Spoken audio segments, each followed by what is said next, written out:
Lewis, you know that song, You Don't Know Me, by Ray Charles? Yeah. Amazing. It's beautiful. It's good for the first couple hours. There's a couple. And it wears thin after a while, I gotta say. There's a couple versions of it, right? Yeah, because what actually happened was, for those who are just joining us, I had a little problem with a stimulant once, and I ended up singing You Don't Know Me by Ray Charles for 5 hours. And when I actually went and lay down on the bathroom floor, I thought that would stop it. I thought the cold of the floor would kind of shock me out of this fugue I was in. Instead, I just switched over to the country version that he recorded.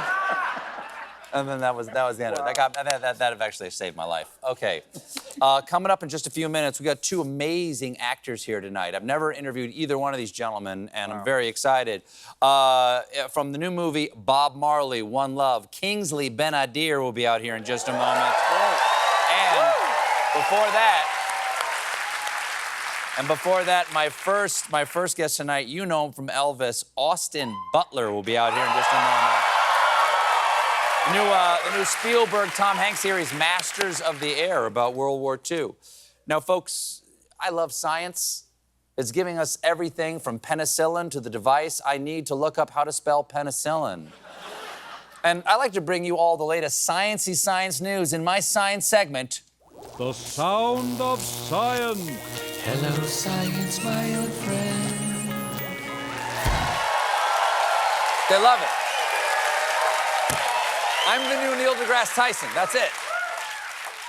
First up, according to new research, megalodons were skinnier than we previously thought. And if you want more information on prehistoric megavertebrates who've recently slimmed down, it's all covered in the new movie, Ozempic Park. Life finds a way to fit into those genes from college. Next up, chemists have set a new Guinness record for the tiniest, tightest knot composed of only 54 atoms. They say the most challenging part of getting the knot tied was shrinking down a teeny little Boy Scout.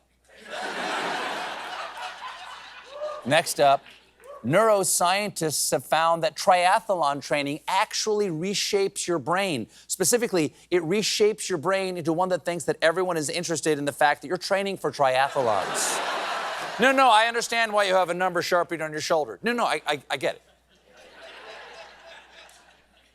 Next up, new research shows that alligators can hear underwater. But the real question is, do they listen? Next up, entomologists warn that billions of cicadas will emerge in the U.S. this year in something called a rare double brood event, which hasn't occurred since 1803 when Thomas Jefferson was president. Well, we all recall his immortal words on the subject. What? Sorry, I can't hear you. What? Look, can we just go inside? Yeah. It's the 13-year cicada and the 17-year cicada. Next up, researchers have a new theory as to why domesticated dogs wag their tails more than their ancestors. They believe that early humans specifically selected waggier dogs because humans' brains respond positively to rhythm, and tail wagging is a rhythmic behavior. True, of course, all the cool dogs wag on the backbeat.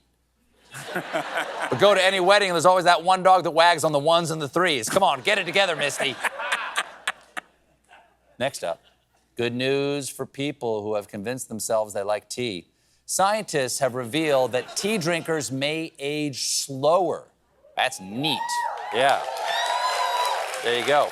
On the other hand, if you drink enough coffee, time loses all meaning, so that's pretty cool, too. Doesn't matter.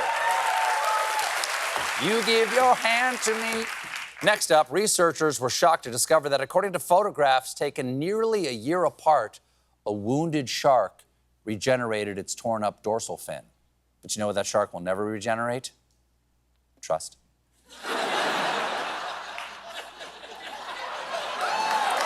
Next up, but do they listen? Next up, a new report shows that the Red Cross has seen a 40% decrease in blood donations over the last 20 years, and experts say Gen Z is to blame. Come on, youths. It's time to step up. Don't be scared. Just give us your blood. Blood. We need it. Blood is the life, and we require more of yours. The drop might be due to the fact that in 2015, the FDA imposed minimum weight requirements on who can donate blood, which means a lot of high school donors have been deferred. Well, there's a simple solution to that. Young people just need to Fatten your bodies. For the blood dwells within. The larger you become, the greater chance you will survive the harvest. So now the Red Cross is trying their best to win over the youths. In April of last year, they launched a T-shirt campaign with Snoopy standing in front of the large Red Cross logo, hoping that the campaign would attract more young people to give blood. Because there's nothing Gen Z loves more than a 70-year-old character from physical newspapers. Hey, check it out, fam. Mary Worth says the only thing more lit than loading a dishwasher is donating blood. Until next time, this has been The sound of silence. We'll be right back with Austin Butler.